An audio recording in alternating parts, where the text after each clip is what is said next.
Hello welcome back കർഷകർ. ഇന്ന് നോമ്പ് 10 കുഞ്ഞു വിശേഷങ്ങളാണ് കേട്ടോ. അപ്പോൾ ഇന്ന് ഞാൻ കിച്ചണിലൊക്കെ ഒന്നും പോയിട്ടില്ലായിരുന്നു. ഉമ്മയും എല്ലാം സെറ്റാക്കിയത്. ഞാനും വീഡിയോ എടുക്കാൻ പോയിട്ടുള്ളൂ. നെയ്സ്പത്തിരിക്കുള്ള മാവാണ് കേട്ടോ. ഇതിൻ്റെ കൂടെ കഴിക്കാൻ സേമിയ ഉറപ്പിച്ചെന്ന് പറയും, സേമിയ കേക്കെന്നും പറയും. അതാണ് നോമ്പ് തുറക്കുമ്പോഴുള്ളത്. പിന്നെ രാത്രിത്തേക്കുള്ള നല്ല ചെമ്മീൻ പൊരിച്ചതും അതുപോലെ തന്നെ വെള്ളക്കടമാങ്ങ, അത് എന്താ വേറെ ഇവിടെ എങ്ങനെ പറയാമെന്ന് എനിക്കറിയില്ല. ഇവിടെ വെള്ളക്കടമാങ്ങ എന്നാ പറയാം.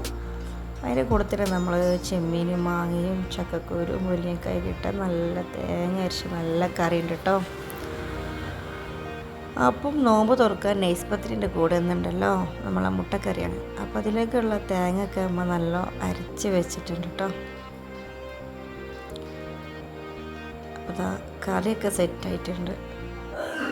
അതിൻ്റെ കൂടെ തന്നെ അമ്മ എന്താ പറയുക നെയ്സ്പത്തിരി ചുട്ടിട്ടുണ്ട്. എല്ലാം ഉണ്ടാക്കി വെച്ചതിന് ശേഷം അവസാനം ഞാൻ വീഡിയോ എടുക്കാൻ വേണ്ടി വന്നതാണ്. നല്ല പത്തിരി ആയിട്ടുണ്ട്. പിന്നെ വെള്ളം ഞാൻ കലക്കാമെന്ന് വിചാരിച്ച്. ഇതിന് എന്തൊരു പേരുണ്ട് കേട്ടോ, അതെനിക്ക് ഓർമ്മയില്ല. നമ്മൾ വത്തക്ക നല്ല ക്യൂബാക്കി കട്ട് ചെയ്യുക, കുറച്ച് മിൽക്ക് പേഡ്, മധുരം കുറവാണെങ്കിൽ ഇവിടെ 2 സ്പൂൺ പഞ്ചസാരയൊക്കെ ഇടാം. പിന്നെ പാല്, പിന്നെ 2 ഡ്രോപ്പ് നമ്മൾ വാനില എസൻസ്, പിന്നെ ചിയ സീഡ്സും, നല്ല തണുത്ത വെള്ളം കൂട്ടിയിട്ട് നന്നായി മിക്സാക്കട്ടോ. മിക്സാക്കുന്ന സമയത്താണ് സിയ വന്നത്. സിയ എന്ന് സിയ നിമ്മ അതൊക്കെ തലവേദനയല്ല, ഞാൻ ഇളക്കാമെന്ന് പറഞ്ഞിട്ട് മൂപ്പര് ഇളക്കുന്നതാട്ടോ. അങ്ങനെ അതെല്ലാം സെറ്റായി. നോമ്പ് തുറക്കാനൊക്കെ സെറ്റായിട്ടുണ്ട്. അപ്പോൾ ഇന്നത്തെ വീഡിയോ ഇഷ്ടപ്പെട്ടാൽ എല്ലാവരും സപ്പോർട്ട് ചെയ്യും കേട്ടോ. കുഞ്ഞു വീഡിയോ ആണ്. അപ്പോൾ ഓക്കെ, ബൈ, അസ്സലാമു അലൈക്കും.